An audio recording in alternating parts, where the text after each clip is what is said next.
Hi guys, I'm Laura from Colour Inspirations and Design. Thank you for watching another one of my colour coaching videos. Today we're going to talk about whites and what whites to possibly avoid and how to use cooler whites properly. So the whites I tend to lean towards or use in my colour designs are more neutral whites. So whites that I mentioned earlier in a video, my last video. So natural white, white exchange quarter and Casper white tend to be my favourite ones because they have a little bit of brown in them as well as having that little bit of grey. So they tend to be more balanced. Whites that people have the most trouble with tend to be whites that just have a little bit of black in them. So these whites have more of a cooler undertone and tend to only look good in really brightly lit spaces. So spaces that don't have much light or that are quite cold feeling, if they're on the south side of the house, these rooms tend to not look as good with cooler whites. Also, if you have an older home with a veranda out the front, like an old Californian bungalow or a Victorian home, these tend to have darker rooms at the front of the house, and these rooms definitely don't do as well with cooler whites.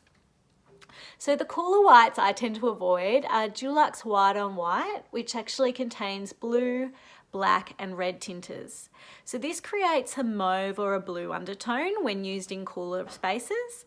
And also Lexicon Full Strength. This only just has black in it, and when put with a plain white trim or a plain white ceiling, it tends to have more of a baby blue colour, especially if used in darker spaces. These whites definitely can be used in a house, but you've just got to be careful with how you use them. So I tend to put them in if I am using them, which I don't tend to do as much, but if a client's already using it or they want to be able to use this colour, I often suggest to put it in the main living space that usually has a lot more natural light, a lot more direct sunlight.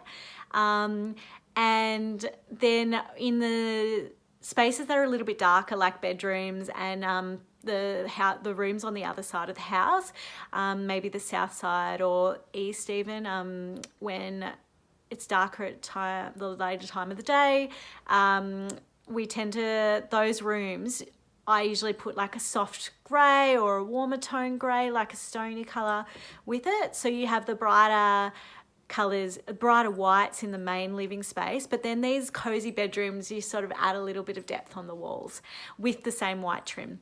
So this creates this bit of just a little bit of pop, a little bit of difference in these spaces, and definitely can create a really nice effect. These whites are often suggested on blogs everywhere. So Lexicon's really popular in magazines and blogs, so is White on White. White on White's really popular with Three Birds Renovation, who are just wonderful. I love those girls. So they do, they often use white on white, and it's a really fresh, bright white, and they give you that really gorgeous gallery look. It's a lovely white. But the way they use it is they do it on the ceiling as well as the trim work. So that's a way of using it without it looking blue, basically, because you've got no normal neutral white to contrast with it, so therefore it looks like it is just a plain white, bright white.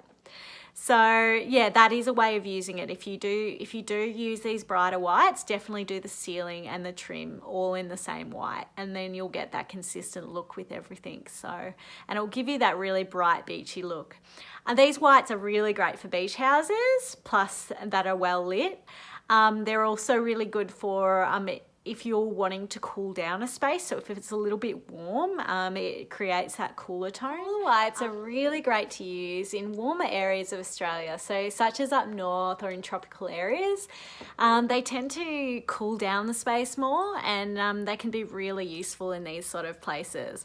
Whereas down in Melbourne, where it's really, really, really miserable and cold in winter, you don't tend to use these cooler whites as much. And if you do, you've got to be really careful with your styling and make sure you warm it up with lots of textures and colour and other tones in the room. So thanks so much for watching my video today, guys. I hope you learn a lot about cooler whites and what to avoid and how to use them properly.